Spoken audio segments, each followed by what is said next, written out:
Now, I know you've designed your vision board. You probably have a list of all the goals you want to achieve in 2025, and you're just ready to take charge. Kudos to you. But in order not to make the same mistakes that we made in 2024, we're going to have to ask ourselves some brutal questions to reflect and redesign our approach for 2025. I'm saying we a lot here because I'm also going to do this with you. This is not a one-way street. Yeah, I'm also on this glow up journey with you. Now, I don't want to be a Debbie Downer. I'm not trying to take you back. I know some of you don't like to go back into the past and you're just like, it's all water under the bridge. But honestly, this year is just going to be another year. If you don't take a look at the things that you did, the actions that you took in 2024, and take ownership of the part that you played in those things that happened. So the first question is, what pattern or habit held me back in 2024, and how can I replace them with empowering ones in 2025? You see, the funny thing is, when I wrote down this question, it was almost like the universe was trying to call my bluff. It was almost like it was mocking me, like, you're guilty, right? But one thing I've realized is we tend to let certain behaviors slide when we're the ones exhibiting it. But if that same behavior was being done by another person, we'll be the first ones to call them out. So I'm calling myself out on this. So one of the habits I think held me back in 2024 is definitely sleeping in late. You see, I'm not a morning person. And honestly, I have tried. The funny thing is, I would wake up for my early morning prayers, which typically is around 5:30, 6-ish. And because I'm so not a morning person, even though I would pray for 45 minutes thereabout, I would go back to bed after my prayers because I still need an extra 2 hours. In the past, I just couldn't bring myself to waking up bright and shiny by 5 a.m. And I see people that do it as superhumans, because how are you so happy and perky and, great at 5 a.m. and springing along? Like, I feel like I have to call myself out on this, because no matter how much I try to do or how many things I try to squeeze in between the moment where I wake up and the moment where I go to bed, I just won't be able to achieve as much as somebody that woke up by 5 or 6 a.m. They have so much more time to be able to do so much more things. And so one of the empowering ways I'm trying to replace that behavior is by going to bed early. So since the new year started, I have been trying to go to bed at most by 10 p.m. and it's been working. A little bit. I mean, I'm still groggy and not so happy when I wake up by 6. But I think that with time, if I continue this, I would get accustomed to it. And that's how I'm fixing that problem. So now over to you.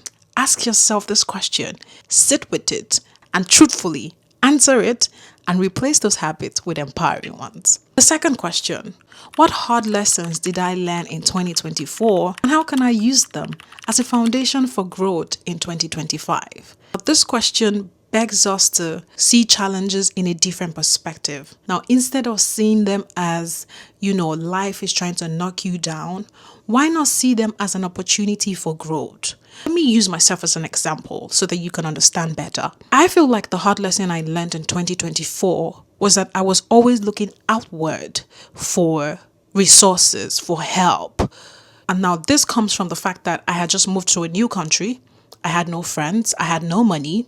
I had no job, and I was looking outwards at what can I get outside? What can be offered to me? What can this person do for me? I was always looking outward, but I realized quickly, well, not so quickly, that God has actually given you everything that you need to thrive.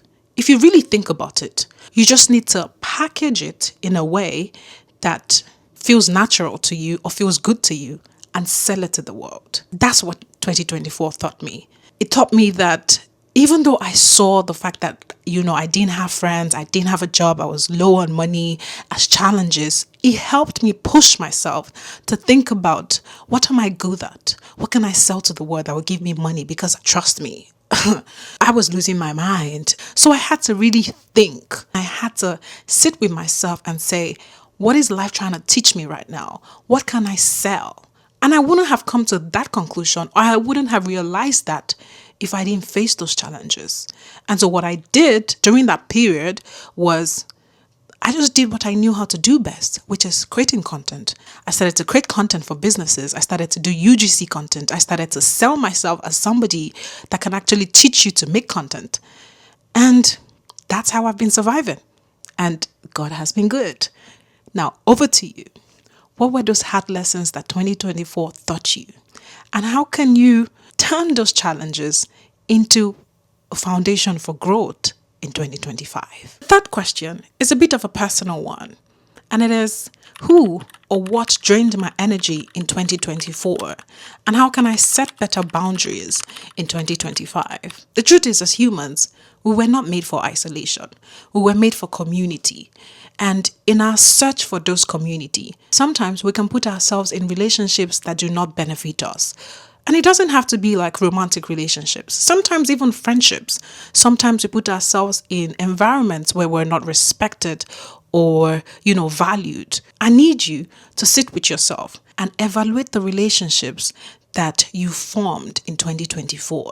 Maybe out of your need for friendship or out of your need for, romantic connection, you put yourself in situations that you shouldn't have put yourself. But I need you to sit with yourself and ask yourself truthfully, did those relationships add to you? Did they drain you? Did they improve your life? Did they add value to you? Did you feel yourself cherished and loved and respected in those environments? And if you didn't, it's okay. Moving forward, you just need to develop a strategy to prioritize your peace and your energy. I'll give you another example, another personal example. Like I said, I moved country, I relocated to Canada, and I was lonely. I'm a bubbly person, I'm a social butterfly. And here I am in this new place without friends, without connection.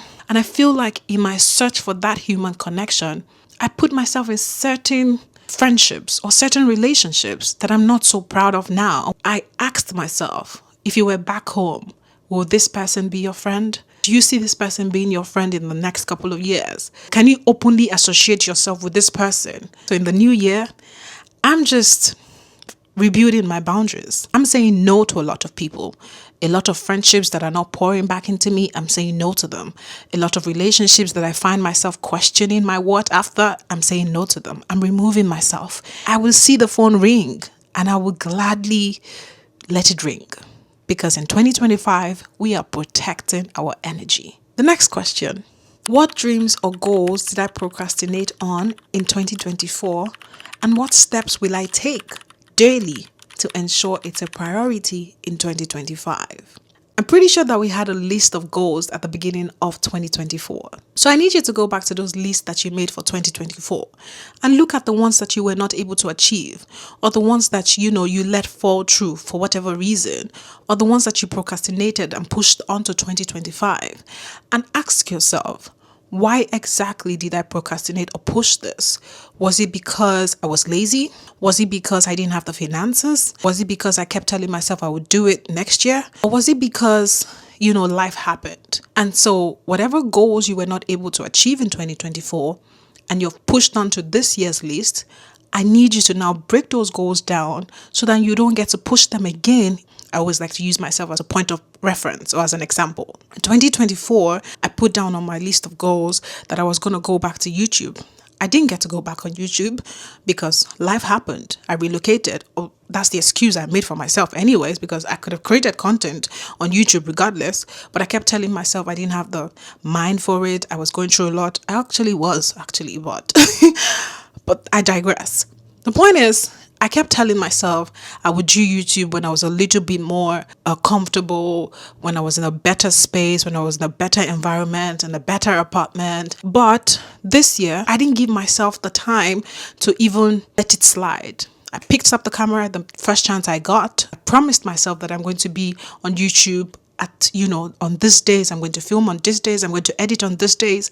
I'm going to dish out videos on these days. This is the amount of videos I'm going to be dishing out a week. The point is, I have broken down that goal into actionable steps week by week, because I don't want that goal to get pushed off into 2026 again.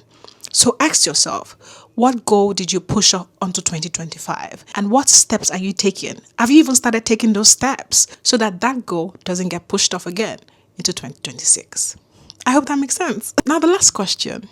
If 2025 were my last year, God forbid, I'm too African to not say God forbid in this kind of statement, okay? God forbid. If 2025 were my last year, what would I focus on and what would I let go of? Now, this question helps us to prioritize the things that are important to us.